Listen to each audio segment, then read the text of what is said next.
ఏ శుభకార్యానికైనా శుభారంభం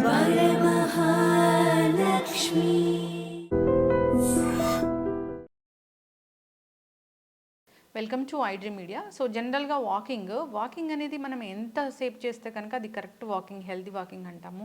health benefits కలగాలంటే walking అనేది ఎలా చేయాలి, ప్లేస్ ఎలా ఎంచుకోవాలి. సో అందరూ షూ వాడుతూ ఉంటారు వాకింగ్ కోసం. మంచిదేనా, మామూలు కాళ్ళతోనే నడవచ్చా? సో పూర్తి వివరాలు తెలుసుకుందాం. మనతో పాటు ప్రముఖ ఫిజియోథెరపిస్ట్ భాను పూర్ణిమ గారు ఉన్నారు. మేడం నమస్తే అండి. నమస్తే అండి. అంటే బేర్ ఫుట్, చెప్పులు లేకుండా నడవాలి ఇలా చెప్తూ ఉంటారు కదా, నిజంగా మంచిదేనా అది? మంచిదేనండి, ఎందుకంటే సెన్సరీ సిస్టమ్ అనేది యాక్టివేట్ అవుతుంది బేర్ ఫుట్తో నడవడం వల్ల. కాకపోతే బేర్ ఫుట్ మనం నడవాలి అంటే అక్కడ న్యాచురల్ సర్ఫేస్ అనేది ఉండాలి.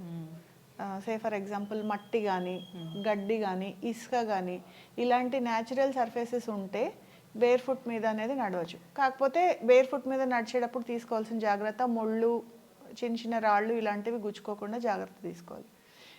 కానీ సింథటిక్ రోడ్స్, తార్ రోడ్లు, మన సిమెంట్ రోడ్లు, ఇలాంటి ఆర్టిఫిషియల్ సర్ఫేసెస్ మీద నడిచేటప్పుడు మాత్రం షూ వేసుకుని నడవమని సలహా ఇస్తాం. ఎస్, చక్కగా చెప్పారు.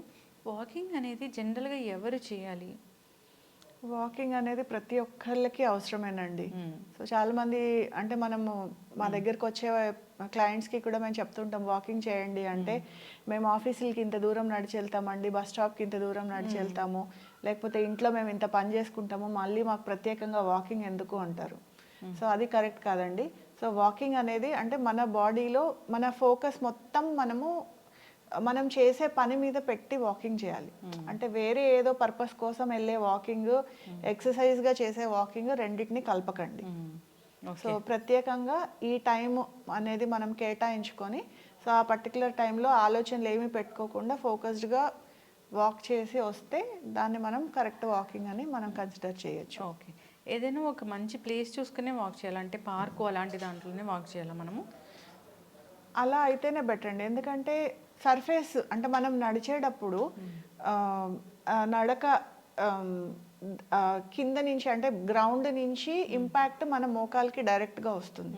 సో ఎగుడు దిగుడు ఉన్న సర్ఫేసెస్ కానీ, గుంతలు ఇలాంటివి ఉన్న సర్ఫేసెస్ కానీ చూసుకొని మనం వాకింగ్ ఎంచుకుంటే, సో షాక్ అబ్జార్బర్స్ అంటే మన మెనిస్కై ఉంటాయి, ఇవి దెబ్బతినే అవకాశం ఉంటుంది. అలా కాకుండా కొంచెం మంచి సర్ఫేస్, యూనిఫామ్గా ఉంటే సర్ఫేస్ ఎంచుకుంటే నడవడానికి మనకి ఈజీగా ఉంటుంది, ప్లస్ మన మోకాల ఆరోగ్యానికి కూడా మంచిది. భోజనం చేశాక వాక్ చేయాలా? భోజనం ఒకవేళ చేసిన తర్వాత వాక్ చేయాలంటే కనీసం అరగంట గ్యాప్ ఇవ్వాలి. డిన్నర్ వాక్ మంచిదా, ఎర్లీ మార్నింగ్ వాక్ మంచిదా? నన్ను అడిగితే ఎర్లీ మార్నింగ్ వాకే చెప్తాను. ఎందుకంటే దానికి ప్రిపేర్ అవ్వాలి అసలు. ఎర్లీ మార్నింగ్ వాక్ మంచిది ఎందుకంటే మనకి బేసిక్గా మనము బయటకు వెళ్ళినప్పుడు మన body vitamin D sun rays నుంచి అబ్జార్బ్ చేసుకుంటే, సో అది మన ఎముకల ఆరోగ్యానికి కూడా చాలా మంచిది. సో అందుకని ఎర్లీ మార్నింగ్ వాకే నేను ఒకవేళ కుదరకపోతే డిన్నర్ తర్వాత అయినా వాక్ చేయొచ్చు, బట్ ఎర్లీ మార్నింగ్. డయాబెటిక్ పేషెంట్స్కి వాకింగ్ అనేది ఎప్పుడు మంచిది?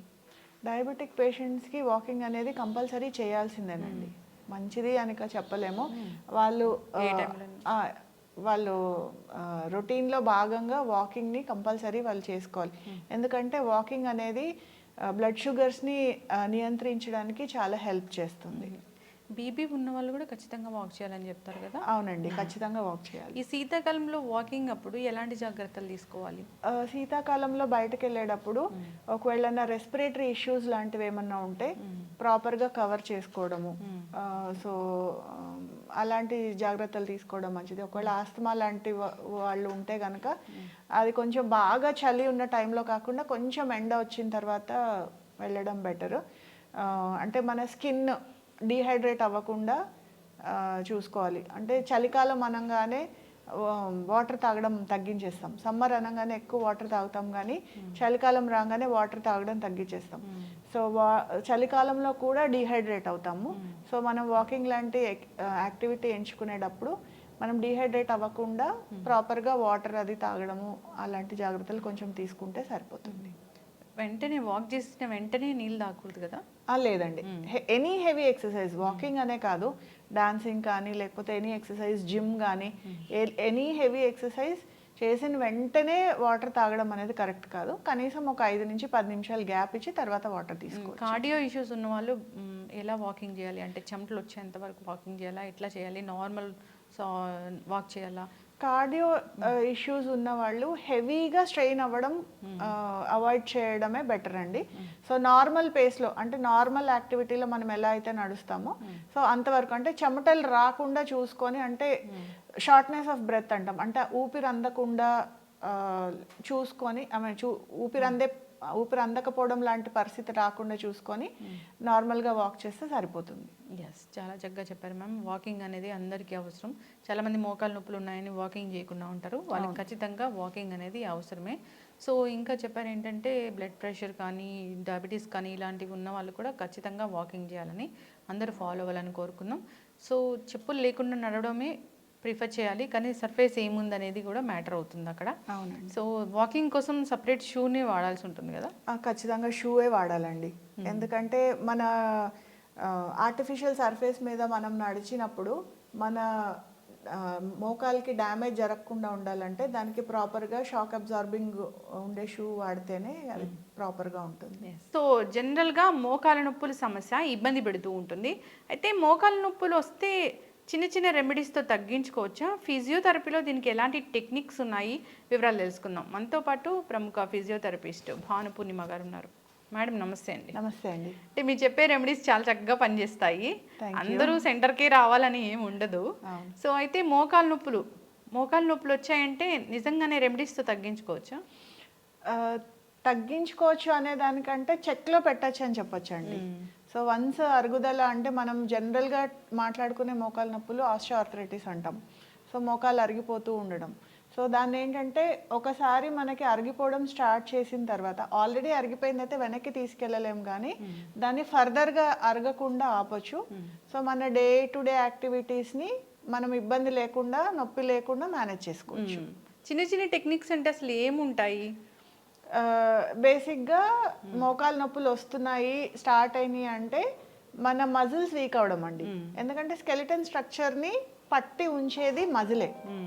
సో మజిల్ ఎప్పుడైతే వీక్ అవుతుందో దాని స్ట్రెంగ్త్ తగ్గిపోవడం వల్ల బోన్స్ రెండు దగ్గరకు వచ్చేస్తాయి. సో బోన్స్ రెండు దగ్గరకు వచ్చేసినప్పుడు ఒకదాని మీద అరుగుదల అనేది స్టార్ట్ అయ్యి మనకి అడుగు వేసిన ప్రతిసారి నొప్పి వస్తూ ఉంటుంది. సో అందుకనేసి సో ఇప్పుడు మనము ఎప్పుడైతే అరుగుదల స్టార్ట్ అయిందో ఆ అరుగుదలని ఆపాలి అంటే మజిల్ని స్ట్రెంగ్తన్ చేయాలి. సో మనం ఇంట్లో చిన్న చిన్న ఈ రెమెడీస్ ద్వారా మజిల్ని స్ట్రాంగ్ చేసుకుంటాం. సో మనం ఎప్పుడైతే మజిల్ స్ట్రాంగ్ ఉంటుందో సో బోన్ కూడా పొజిషన్ మెయింటైన్ చేసి మనకి నొప్పి లేకుండా మనం చూసుకోవచ్చు. మోకాలు నొప్పులు ఉన్నవారు వాకింగ్ చేయొచ్చా? చేయాలి, చేయొచ్చు కాదు, కంపల్సరీ చేయాలి.